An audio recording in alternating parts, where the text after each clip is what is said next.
My mom screamed, "Stop ruining the trip with your sister, just leave." Like I was the problem, after I booked every ticket, every room. So I did, quietly. 3 hours later her card declined a check-in. Full story plus all updates. I'm Haley, 29, standing in our luxurious Miami hotel suite, while my mom Catherine and sister Stephanie argue about dinner reservations. I spent months planning this dream family vacation, saving thousands from my marketing job to make everything perfect. Mom suddenly turns to me, her face twisted with frustration. "Stop ruining the trip with your sister, just leave." The words hit like a physical blow. I blink back tears, thinking about all the money, time and love I poured into this trip. Before I tell you what happened next, drop a comment letting me know where you're watching from and subscribe. Subscribe if you've ever felt unappreciated by family. My family dynamic has always been complicated. My mom, Catherine, now 58, raised us as a single mother after my dad left when I was 7. She worked 2 jobs to keep us afloat, which meant Stephanie, my younger sister by 5 years, often got babied while I had to grow up fast. This pattern continued into adulthood. Stephanie remained the baby of the family who needed protection and special treatment, while I became the responsible one expected to handle everything. Despite this imbalance, I've always craved a close relationship with my family. My career in digital marketing took off early, and by 29 I was making enough to afford some luxury. Meanwhile, Mom worked as a hospital administrator, always stressed and overworked, while Stephanie bounced between retail jobs, still finding herself at 24. When Mom had a minor heart scare last year, it shook me. The doctor said it was just stress, but it was enough to make me realize how precious our time together was. That's when I decided to plan this trip for her upcoming 60th birthday, a week in Miami at a beachfront resort. I wanted to give her something she'd never give herself. The planning process took over 3 months. I spent nights researching hotels with ocean views, but within our budget. I found an amazing deal on a luxury suite by booking 6 months in advance. I used my airline miles to upgrade us all to first-class flights, wanting Mom to experience that luxury at least once. I researched restaurants that would accommodate Mom's dietary restrictions and Stephanie's picky eating habits. I created color-coded itineraries with backup plans for rain days. Most importantly, I saved nearly $7,000 from my own accounts to cover the majority of expenses. Mom contributed what she could, about $1,500, and Stephanie promised to handle some meals, though I knew better than to count on that. The warning signs appeared almost immediately after I announced the trip. Stephanie complained about the early morning flight, even though it was the only one I could get with the upgrades. "Why can't we leave in the afternoon?" "I hate waking up early," she whined. I explained that afternoon flights would cost an additional $300 per person, money we didn't have in the budget. Mom sided with her. "Haley, you know your sister isn't a morning person. Couldn't you have found something more reasonable?" I swallowed my frustration and explained the budget constraints again. This was the first of many moments where I felt my efforts going unappreciated, but I pushed the feeling aside. This trip wasn't about me, I reminded myself. It was about giving Mom a special birthday celebration. As the departure date approached, the complaints continued. Mom questioned my choice of hotel. "Are you sure it's in a good area? Your cousin Janet went to Miami last year and said the beach area can be so noisy." Never mind that I'd read hundreds of reviews and selected a resort known for its peaceful location. Stephanie texted almost daily with suggestions that would completely alter my carefully researched plans. "We should do a party boat instead of the sunset cruise, or I found this club that's supposed to be amazing. Can we skip the dinner reservation that night?" Each time I patiently explained my reasoning, tried to accommodate where possible, and reminded myself this was about making Mom happy. I modified the itinerary multiple times, losing deposits on some bookings, just to keep the peace. The night before our departure, I couldn't sleep. I was excited but also anxious. I had put so much of myself into this trip, not just financially but emotionally. I wanted it to be perfect. I wanted Mom to feel special and loved. I wanted us to create memories together that would last. I never imagined that 3 days later, I'd be boarding a plane home alone, fighting back tears and wondering where it all went wrong. Our flight landed in Miami at 11:30 a.m. on a perfect sunny day. The palm trees swayed in the gentle breeze as our taxi pulled up to the hotel entrance. The lobby was a marvel of modern luxury, marble floors, crystal chandeliers, and floor-to-ceiling windows revealing glimpses of turquoise ocean beyond. "This is beautiful," Mom said, genuine surprise in her voice as the bellhop took our luggage. For that brief moment I felt vindicated. Maybe this would work out after all. The check-in process went smoothly thanks to my early online registration. When we entered our suite, even Stephanie seemed impressed by the spacious rooms and the balcony overlooking the ocean. "Which bedroom is mine?" she immediately asked. I had planned to give Mom the master bedroom with the in-sit bathroom and ocean view, while Stephanie and I would take the smaller rooms. Mom gets the master, of course, I explained. But I wanted the ocean view, Stephanie pouted. Rather than argue, I gave up my room with the partial ocean view and took the smallest room facing the city. It seemed a small sacrifice for peace. We had lunch reservations at a waterfront restaurant I'd carefully selected for its seafood options that Mom loved. The meal started pleasantly enough, with Mom taking photos of the view and her colorful cocktail. But halfway through the appetizers, Stephanie started complaining. "This ceviche is too limey," she said, pushing her plate away. "And why is it so hot out here? Couldn't we have eaten inside?" I had specifically requested outdoor seating for the gorgeous view, as described in all the reviews. "We can ask to move inside," I offered, already signaling the waiter. Mom shook her head. "No, it's fine. Let's not make a scene, we'll just eat quickly and go." The meal I had anticipated as a perfect start to our vacation was rushed and tense. Stephanie barely touched her food, and Mom kept checking her watch. Back at the hotel, I suggested we change and head to the beach for a few hours before dinner. "I'm actually really tired from the flight," Mom said. "I think I'll take a nap." "Me too," Stephanie chimed in. "Plus, I need to fix my nails." The Polish chipped in my suitcase. I try to hide my disappointment. "That's fine. I made dinner reservations for 7:30 at that Cuban place I told you about. It gets booked up quickly, so we should leave by 7. They both nodded vaguely before disappearing into their rooms. Left alone, I decided to explore the hotel and beach by myself. The beach was everything I'd hoped for, pristine white sand and clear blue water. I walked along the shore, trying to recapture my excitement for the trip, telling myself things would improve once everyone had rested. The next morning, I woke early and went down to the pool area to reserve a premium cabana. The hotel staff told me they normally got claimed by 8 a.m., so I was there at 7, ensuring we'd have shade and comfort for our beach day. I ordered a fruit platter and coffee to be delivered at 10, assuming everyone would be up by then. When I returned to the room at 9:30, I found Mom and Stephanie in their pajamas, scrolling through their phones. "Good morning. I've got us a great cabana for today. Breakfast will be delivered there at 10. Mom looked up with a frown. "Oh, I don't know if I want to sit at the beach all day. It's supposed to be very hot today. Plus, those cabanas are always right next to screaming kids," Stephanie added. "Actually, I got us one in the adults-only section," I explained. "And it has misters to keep cool.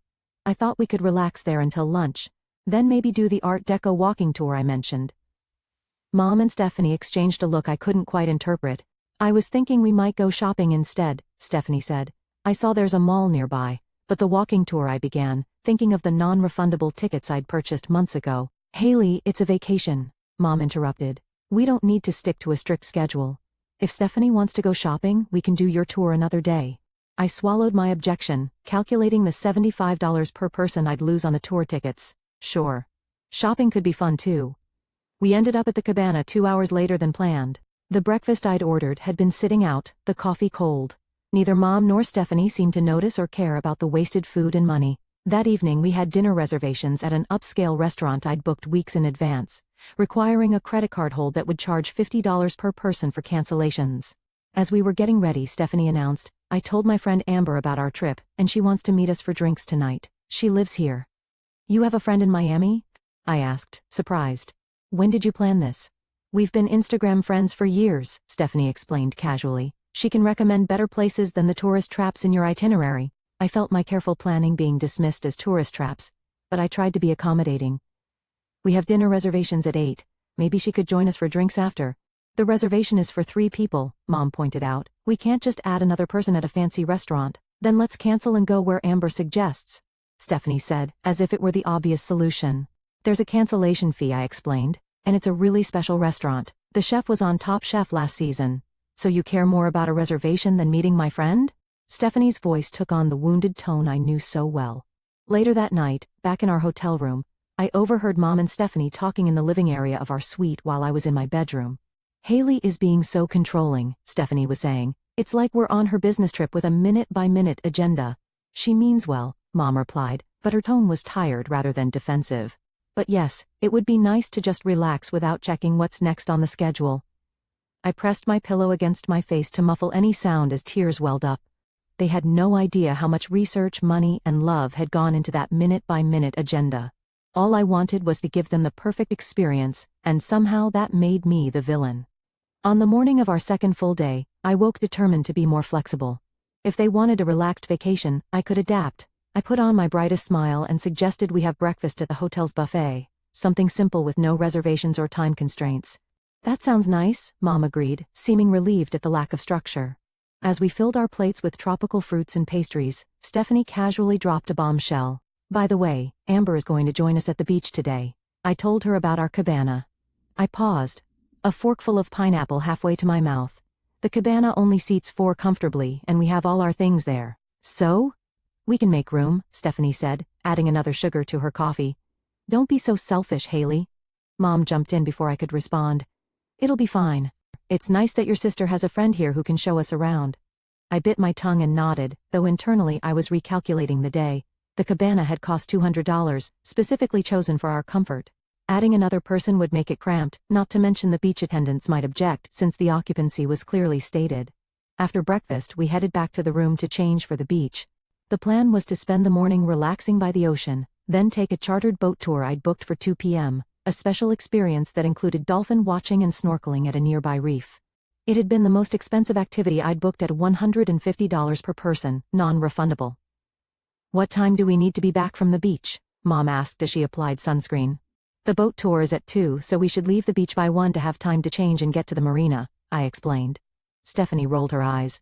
That doesn't give us much time at the beach. Can't we reschedule the boat thing? It's non-refundable, and they were booked solid for the rest of the week, I explained patiently. It's supposed to be amazing.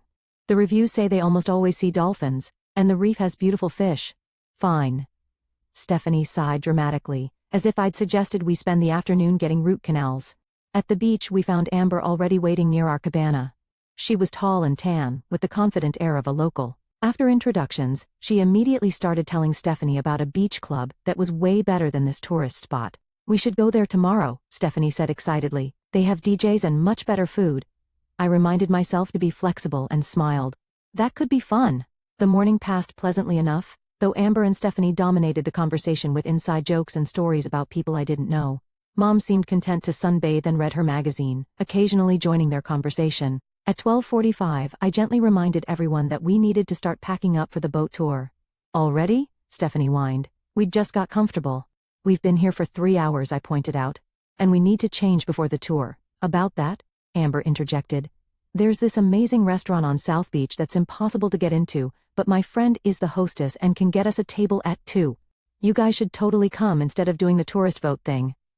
My heart sank as I saw Stephanie's eyes light up.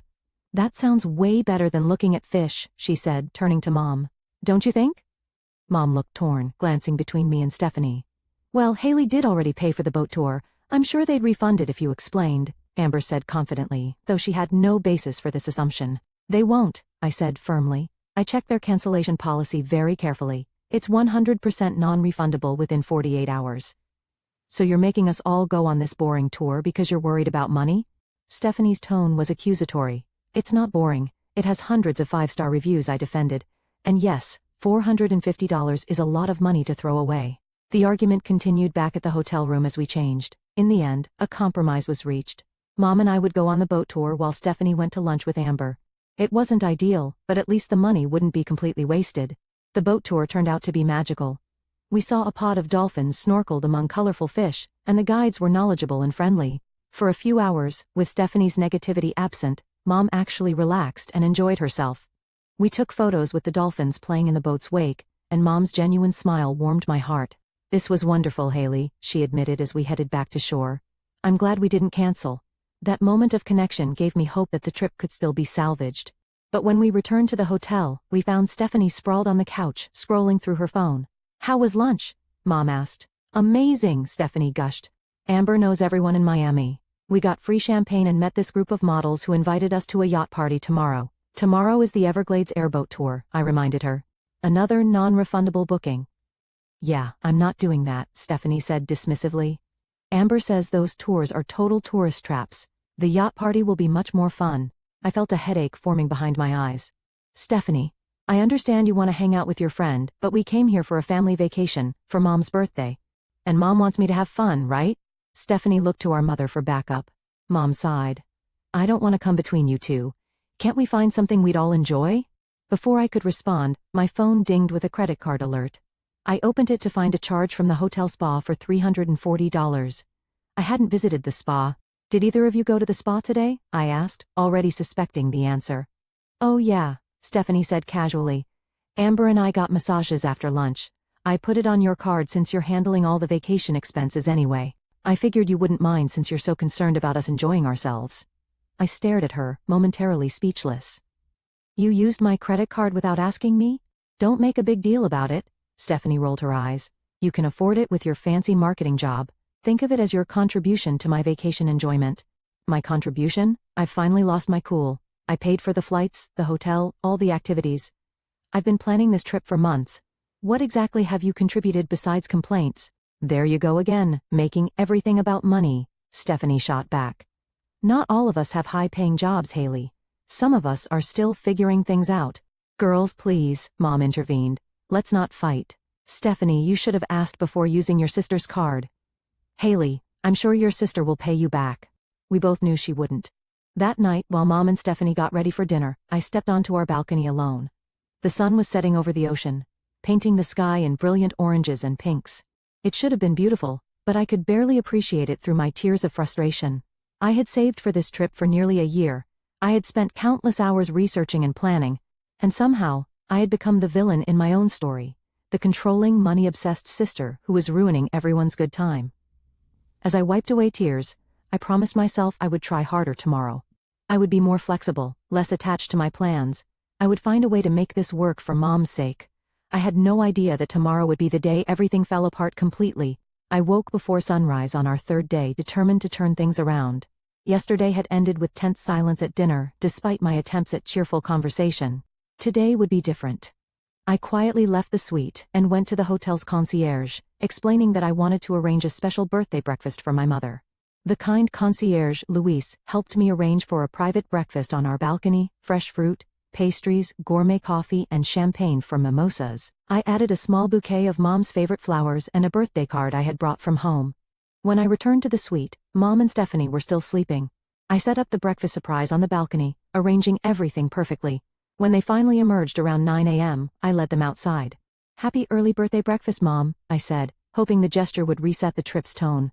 Mom seemed genuinely touched. This is lovely, Haley, thank you. For a brief moment, as we sipped mimosas and watched the ocean, it felt like the vacation I had envisioned. Then Stephanie's phone chimed with a text. Amber says the beach club I told you about has a special event today, she announced. We should definitely go. She can put us on the VIP list. I had booked a different beach club for today, one known for its tranquil atmosphere and excellent service, specifically because Mom had mentioned wanting a relaxing beach day. I already made arrangements at La Playa Beach Club, I explained. They're holding a cabana for us and I've paid the deposit. But this one Amber suggested is where all the celebrities go, Stephanie insisted. It would be so much cooler. I don't care about celebrities, Mom interjected, surprising us both. But I trust Stephanie's friend knows the good places. Can we change the reservation, Haley? I felt that familiar sinking feeling. Another deposit lost, another carefully made plan discarded. But I had promised myself I would be flexible. I'll call and see, I said, forcing a smile. The original beach club wouldn't refund my $150 deposit, of course. I called Amber's suggested place and learned their VIP cabanas cost $500 for the day, with a minimum spend of another $300 on food and drinks. When I mentioned this, Stephanie waved away my concerns. It's totally worth it. The people watching alone is amazing. I didn't bother pointing out that this would blow our entire day's budget. What was the point?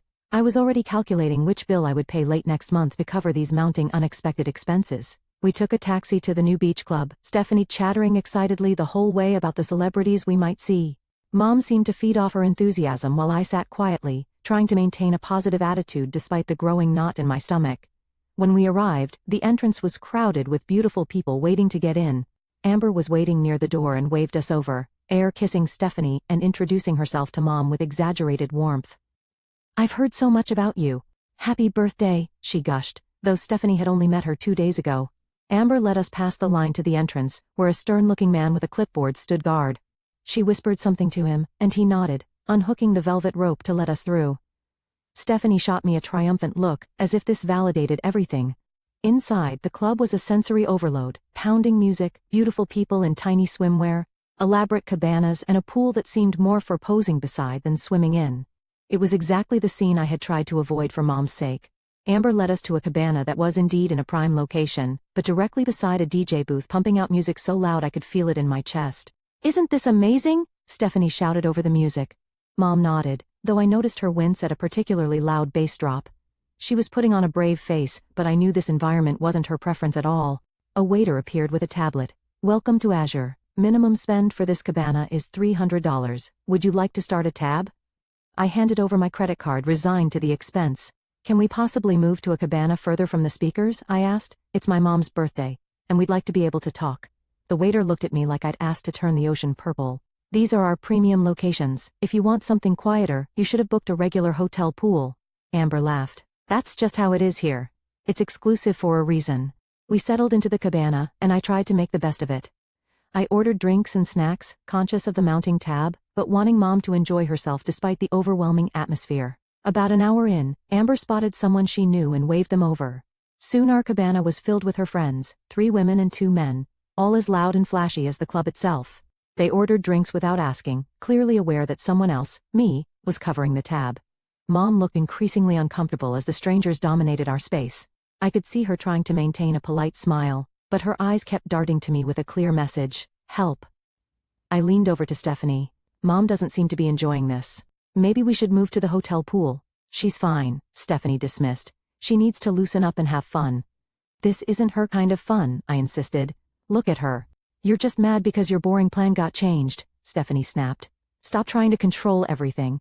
One of Amber's male friends overheard and smirked. "Yeah, stop being such a buzzkill." I felt my face flush with embarrassment and anger. I stood up abruptly. "Mom, do you want to go somewhere quieter?" Before Mom could answer, Amber interjected. "We're about to order bottle service." "You can't leave now." "Bottle service?" I echoed, envisioning the astronomical cost. "It's a vacation," Stephanie said dismissively. "Live a little." That's when I noticed one of Amber's friends casually going through my beach bag. She pulled out my sunscreen, used it, and tossed it aside without asking. "Excuse me," I said, reaching for my bag. "Those are my things." "Sharing is caring," the woman laughed, already digging for something else.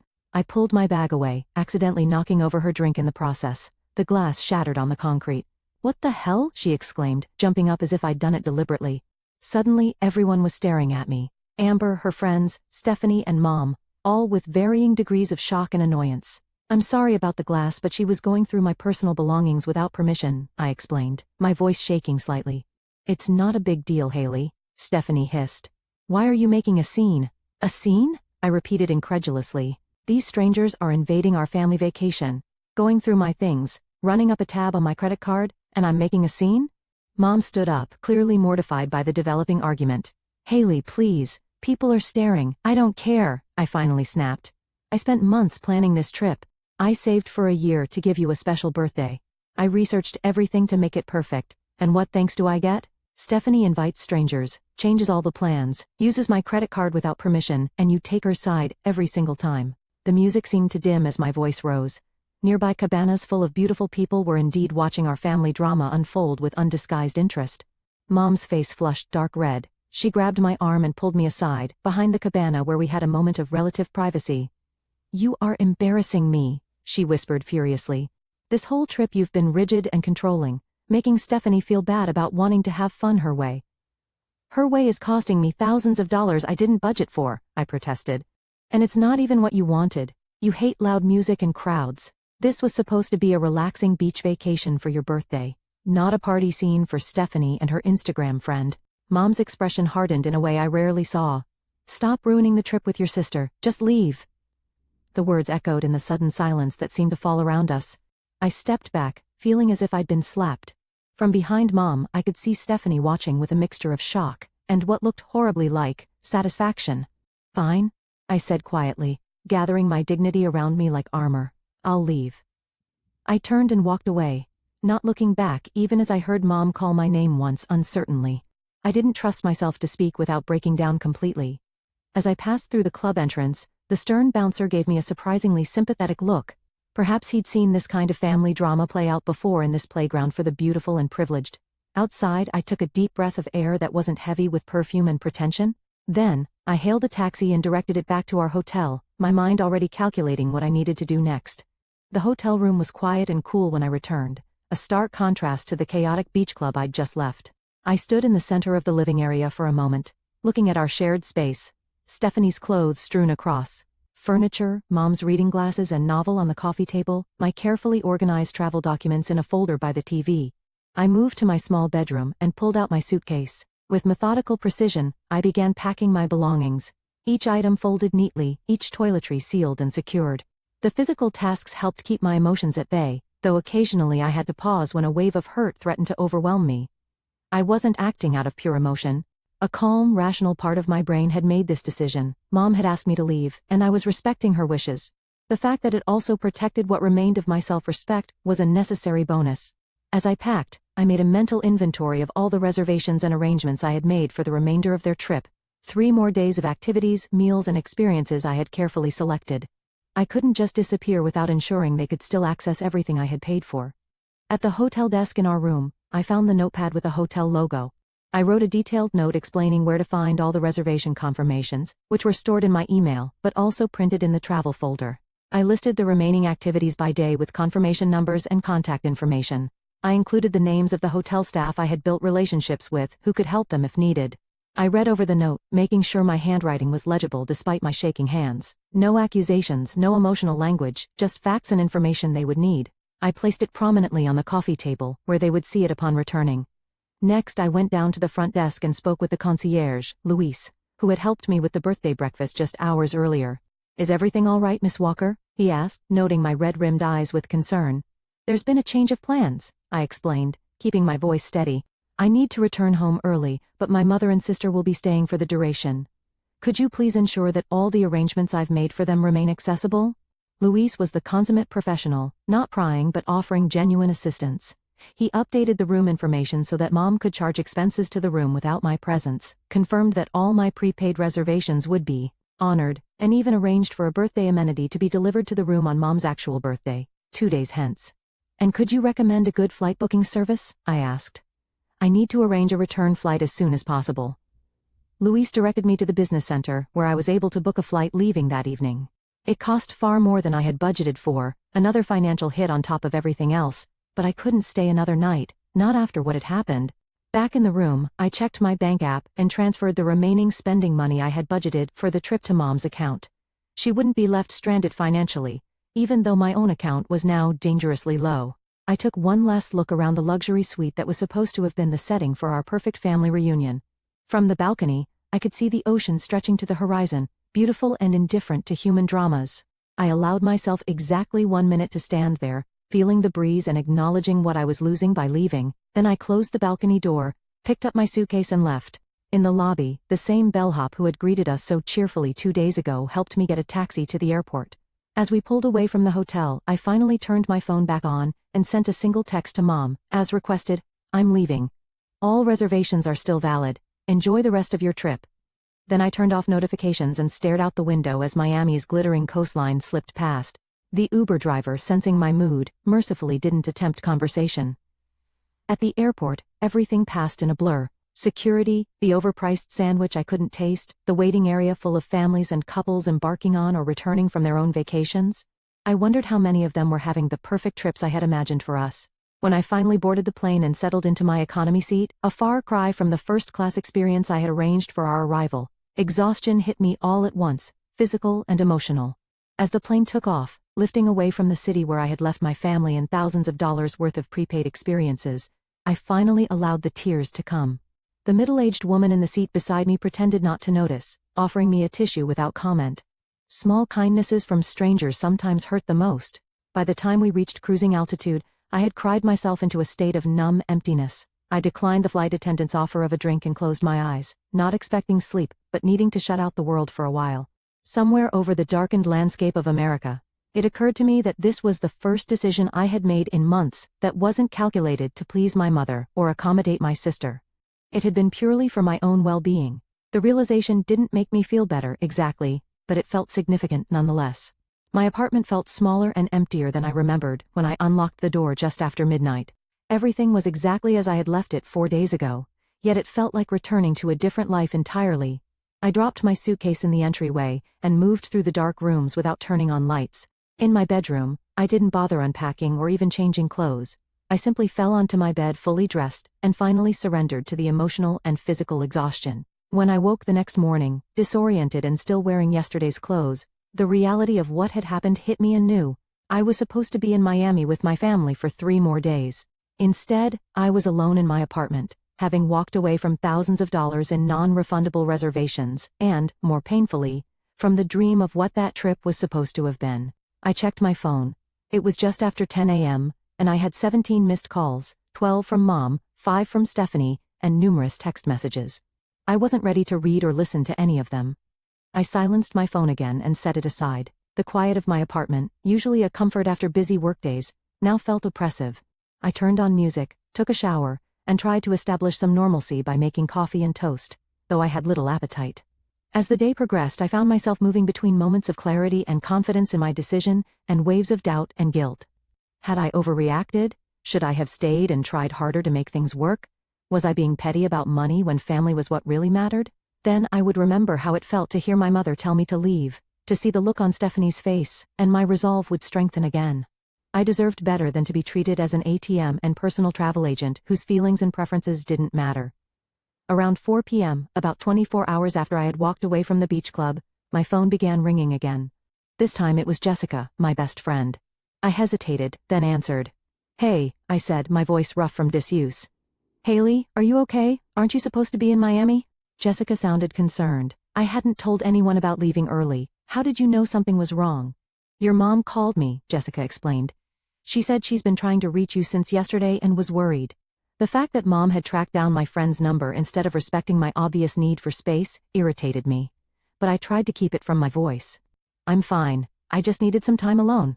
"What happened? Did you want to talk about it?" I surprised myself by telling her everything. The months of planning, the immediate tension upon arrival, Stephanie's friend and the constant changes to plans, and finally, the awful scene at the beach club. "So I left," I concluded. "Mom told me to leave and I did." There was a long silence on the other end of the line. Then Jessica said simply, "I'm coming over," with wine. An hour later, Jessica arrived with not just wine but also takeout from my favorite Thai restaurant and a pint of chocolate ice cream. We sat on my living room floor eating pad Thai straight from the containers while I showed her the increasingly frantic texts from Mom and Stephanie. The first messages from Mom, sent about 3 hours after I left, were angry. "I can't believe you would be so selfish and dramatic," and "You've ruined this trip with your tantrum." Then they had shifted to confusion. "Where are you? Are you coming back to the hotel?" By late evening they had turned to concern. "Haley, please answer. We're worried about you, and at least let us know you're safe." Stephanie's messages followed a similar pattern, though with less concern and more blame. "Way to make Mom's birthday trip all about you" was followed by, "Mom is really upset now, I hope you're happy." "You know what I notice?" Jessica said, refilling our wine glasses. "Not one single apology in all those messages. Not one acknowledgement that they hurt you or appreciation for all you did to plan this trip." I hadn't realized how much I needed someone to validate my feelings until that moment. The knot that had been sitting in my chest since Miami began to loosen slightly. "I keep thinking I overreacted," I admitted. "Maybe I should have been more flexible." Jessica shook her head firmly. "Haley, you spent months planning a beautiful trip. You paid for most of it.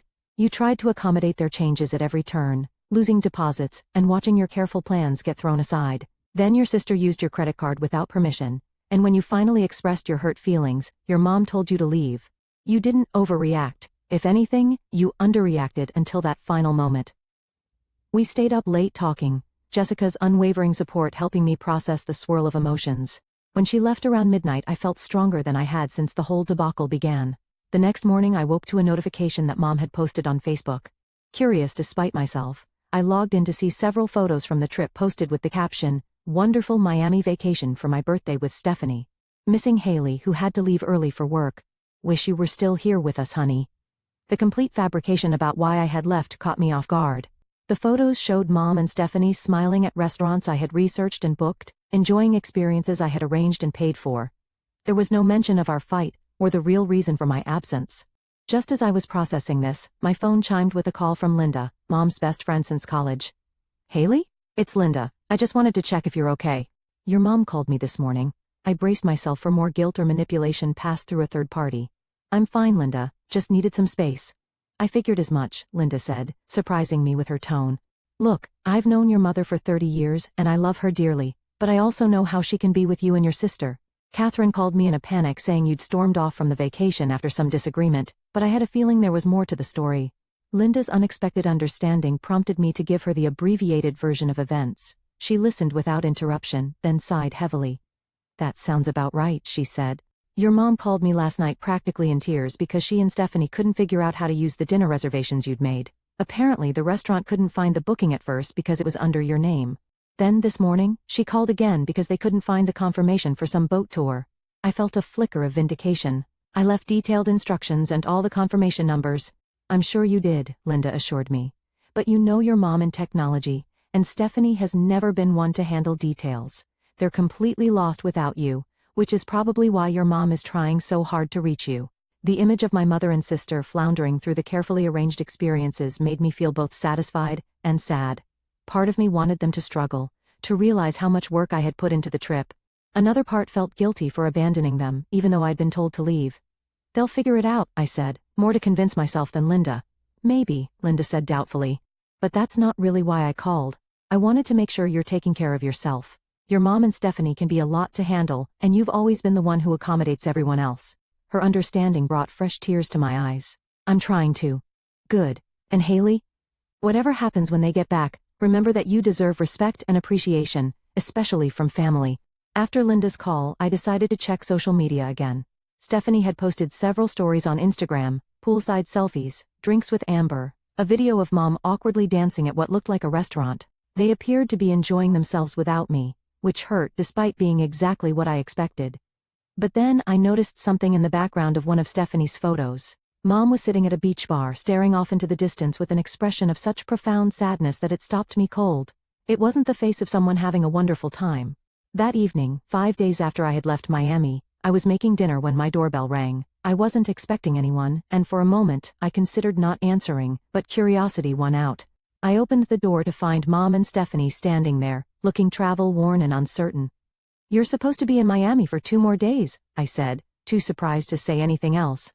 "We came back early," Mom said simply. "Can we come in, please?" I stepped aside to let them enter, my mind racing with questions and my heart guarding itself against further hurt. The 3 of us stood awkwardly in my living room, the silence heavy with all the things we needed to say to each other. It was Mom who finally spoke first. "We need to talk, Haley, all of us. About what happened in Miami, and about a lot of other things too." Mom, Stephanie and I sat in my small living room, the tension so thick it felt hard to breathe. None of us seemed to know how to begin this conversation. The sound of a neighbor's television drifted faintly through the wall, a mundane backdrop to our family drama. "Why did you come back early?" I finally asked, breaking the silence. Mom and Stephanie exchanged a look I couldn't quite interpret. "The trip fell apart after you left," Mom admitted. "Completely?" Stephanie added, surprising me with her candor. "We missed the sunset cruise because we couldn't find the meeting point. Then we got lost trying to find the restaurant you booked for dinner. The confirmation emails and instructions I left weren't helpful." I couldn't keep the edge from my voice. "They were," Mom said quietly. "But I realized that we'd been relying on you for everything. When you weren't there, it all felt overwhelming. I waited, not ready to make this easier for them. The day after you left, we tried to go to that Everglades tour you had booked," Stephanie continued. "We made it to the meeting point this time, but they said the reservation was specifically for 3 people, and they couldn't adjust it last minute to just 2. We lost that money too. We spent the rest of that day just sitting at the hotel pool," Mom added. "That's when I started to really think about everything that had happened, about how much work you had put into planning this trip, and how quickly we dismissed it all. And about how awful we were to you," Stephanie said, her voice small. I looked at her, genuinely surprised by this acknowledgement. Stephanie met my gaze directly for the first time since they'd arrived. "I was jealous," she admitted. "You always have everything so together, your career, your apartment, your plans. I invited Amber to the trip because I wanted to seem cool and connected too. I didn't think about how it would affect the vacation you planned. And I enabled her," Mom added. "I've always worried so much about Stephanie feeling left out or less successful that I've overlooked how unfair that is to you." I felt tears threatening but held them back. "You told me to leave," I said to Mom, the hurt still raw. "After everything I did to make that trip special for you, you told me to leave." Mom's face crumpled. "I know. I was embarrassed about making a scene and I lashed out at the wrong person. Instead of standing up for you, I took the easy route of siding with Stephanie, like I always do. I'm so sorry, Haley, so deeply sorry." The apology I had needed finally came, and with it, the tears I'd been holding back. Do you know how much that hurt? To be dismissed like that after all the time and money and love I put into that trip. "We don't deserve your forgiveness," Mom said, her own eyes filling with tears, "but we're here to ask for it anyway." Stephanie nodded, looking more humble than I'd ever seen her. "And to tell you that we're going to try to do better, starting with paying you back for the trip." "I don't care about the money," I said automatically, though part of me definitely did. "We know," Mom said, "but it's about respect and accountability. We're going to pay you back, and we're going to work on the deeper issues too." We talked for hours that night, peeling back layers of family dynamics that had been forming since childhood. Mom admitted that she had always expected more from me because I seemed more capable, while protecting Stephanie from consequences because she seemed more fragile. Stephanie acknowledged that she had exploited this dynamic, playing the baby of the family when it suited her. I shared how this had made me feel unappreciated, taken for granted, and often lonely in my role as the responsible one. It wasn't an easy conversation. There were more tears, some raised voices, and moments when old defensive patterns threatened to derail us. But something had fundamentally changed. For the first time, we were actually listening to each other. 2 weeks later, the three of us had our first session with a family therapist. It was Mom's idea, surprising both Stephanie and me. "We need help to break these patterns," she had said. "I don't want to lose either of my daughters because I couldn't figure out how to be fair to both of you." The therapy wasn't easy. It brought up painful truths and required all of us to examine behaviors we'd rather have left unquestioned. But it was also healing in ways I hadn't expected. Mom started treating me and Stephanie as equals, both in her expectations and her affection. Stephanie began taking more responsibility for her choices and their consequences, and I learned that I could state my needs and boundaries without feeling guilty. 6 months after the Miami disaster, Mom suggested we try another family trip, something small and simple this time. We decided on a weekend at a lakeside cabin just a few hours' drive away. The planning was collaborative, with clear agreements about costs and responsibilities. Stephanie actually handled the food planning and shopping, taking the task seriously in a way she never had before. That weekend wasn't perfect. Old habits occasionally surfaced, but now we had tools to recognize and address them. We had one minor argument about activity plans, but instead of it escalating into a major conflict, we were able to talk through it respectfully. On our last evening, sitting on the cabin's porch watching the sunset over the lake, Mom raised her glass in a toast. "To Haley," she said, her voice warm with genuine appreciation, "who taught us that sometimes walking away is the bravest thing you can do. Thank you for giving us another chance to be the family you deserve." Stephanie joined the toast, adding end to not taking each other for granted anymore. As we clinked glasses, I felt something settle within me, a sense of being truly seen and valued by my family, perhaps for the first time. The Miami trip had been a painful breaking point, but it had led to necessary growth for all of us. I've learned that sometimes the hardest boundaries to set are with the people we love most. That real love includes respect and reciprocity, not just affection and shared history. And that walking away, when done not as manipulation but as self-preservation, can sometimes be the catalyst for positive change. If you're watching this and recognizing your own family dynamics in our story, know that change is possible. But it requires honesty, effort, and sometimes the courage to say enough when you're being treated unfairly. Your worth isn't measured by how much you can endure, but by how true you stay to yourself even in difficult moments. Has anyone else ever had to walk away from family to make them appreciate you? Drop a comment below sharing your experience. If this story resonated with you, please hit the like button and subscribe to my channel for more real-life stories about family dynamics, boundaries, and personal growth. And don't forget to share this video with someone who might need to hear that it's okay to stand up for themselves, even with family. Thank you for listening, and remember, sometimes the bravest thing you can do is walk away, but the most beautiful thing is finding your way back to each other with new understanding and respect.